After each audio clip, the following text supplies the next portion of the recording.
guys, welcome to today's video and welcome back to my channel. Welcome back to my kitchen. So, cooking time again. So, I just want to share with you ang favorite pasta na madalas kong niluluto is spaghetti alla puttanesca.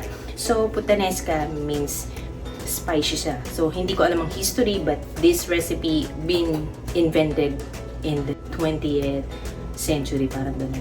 20th century. Parang ganun. Hindi ako sure. But, anyway, masarap to. Simple, easy, and delicious. Magugustuhan nyo to. Okay, without further ado, I'll show you the ingredients. So guys, here is our ingredients. So meron tayong crushed tomatoes. Pwede rin kayong gumamit ng diced tomatoes. Pero mas gusto ko yung crush kasi ayaw ni Habi yung may mga buo-buo. So, crush na lang yung ginagamit ko. And I have a flat anchovies.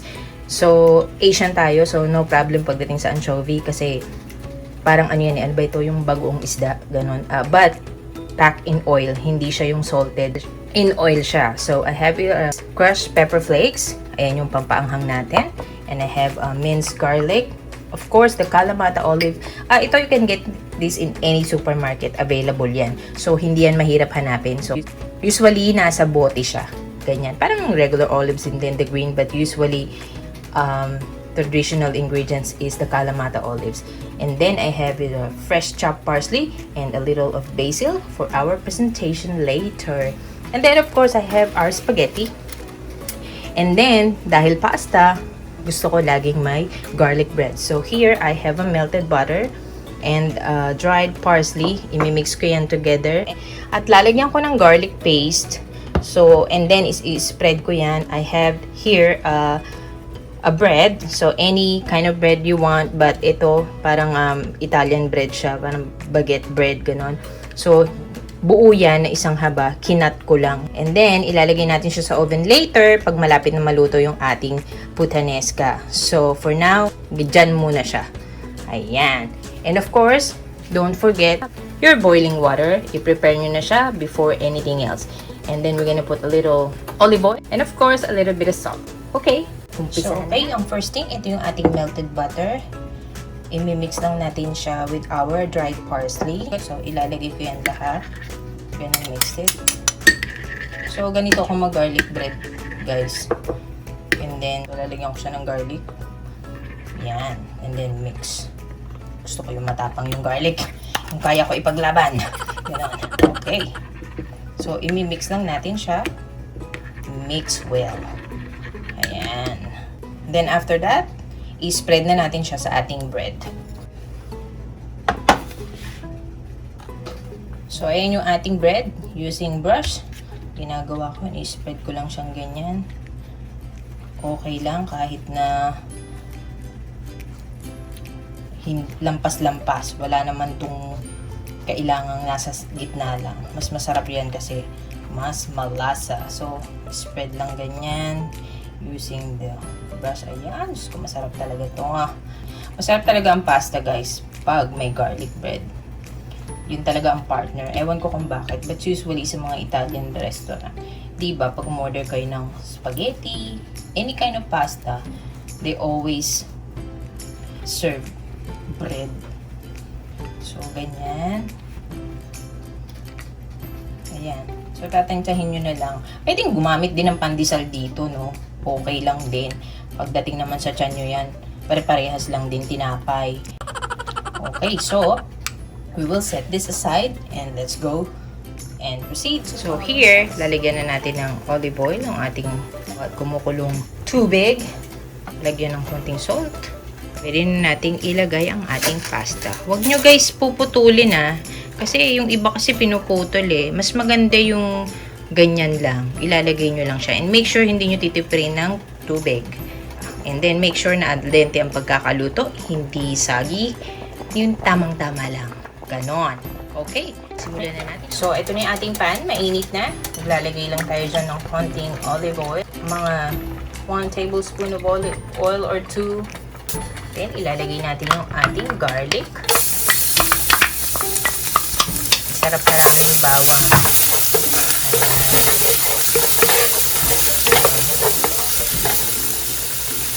Hindi masunog. Then, ilalagay natin yung ating anchovy. So, depende sa inyo, no, kung gaano karami. Siguro, ako tinatansya ko lang kasi maalat to guys kahit na in oil. So, ganyan. makikita nyo, matutunaw yan.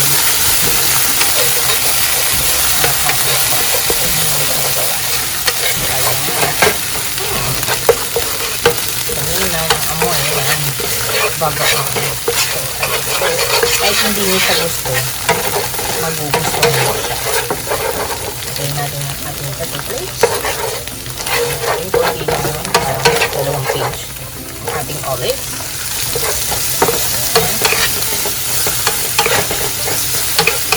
So, ganyan lang guys. Lang natin magluto yung olive sa ating garlic and anchovies. And then, pwede na natin ilagay yung ating crushed tomatoes. Ayan. Lahat.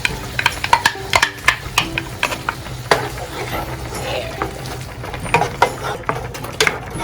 Then, haluin lang natin. So, wala itong meat, guys. Ito lang talaga ang sauce niya. Pero, I assure you, sasarapan kayo dito. Kung mahilig kayo sa tomato sauce pasta. Then, we're gonna season that with salt and pepper. So, pepper muna tayo. Hindi ko muna siya aasinan. Hintayin natin mag-simmer bago ko tikman ng konti. Kasi with the anchovy, medyo maalat.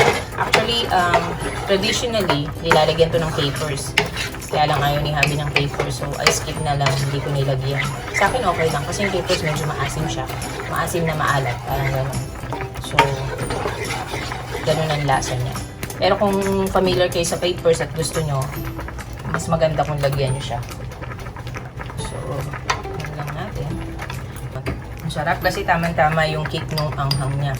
Yan pa natin yung konting pepper. At konting salt. I use Himalayan salt as usual. Ayan.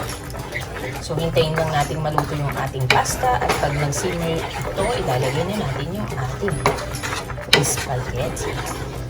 Okay. So, ayan guys, nakikita nyo, kumukulo na siya. Ilagay na natin yung ating parsley. Ayan, mas masarap kung fresh parsley. Pero kung meron kayong dried, pwede na din. Pero, alam nyo naman pag fresh is the best. Ayan. So, pwede kayo kumamit ng basil din. Kung gusto nyo yung basil. Kaya lang, yan meron ako. So, masarap din naman pag parsley. I think mas malasa siya. Basil kasi, magkaiba lang sila ng aroma. Parang gano'n. So now, dahil luto na ang ating pasta, ilalagay na natin yung pasta natin into our sauce. So, ayan guys, lagay na natin yung ating pasta sa ating sauce. Ayan. So, we're just gonna mix it with our sauce. Ayan. So, ayan. Ready na ang ating pasta. Pwede na nating serve. Kainan na!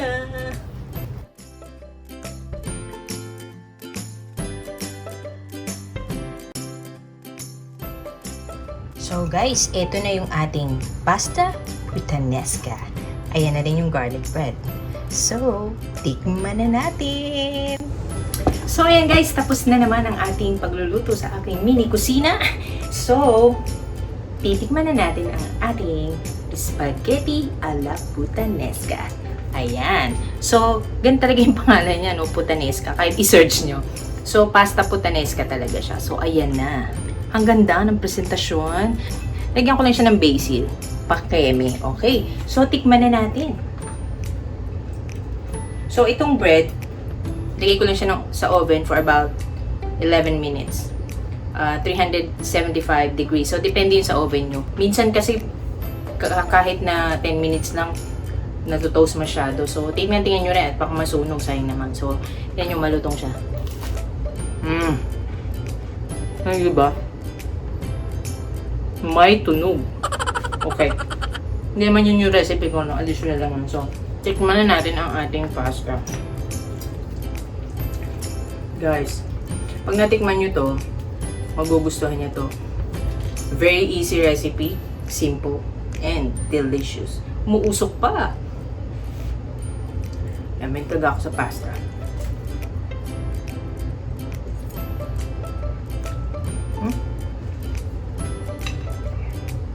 Very simple. At hindi ito nakakasawang kainin, guys. Ewan ko ba, talagang gusto ko to niluluto. Kaya sa isang linggo, meron na akong recipe na naka-line up na yun kung ano iluluto ko. But, hindi nawawala to sa isang linggo. Laging meron. Ganyan.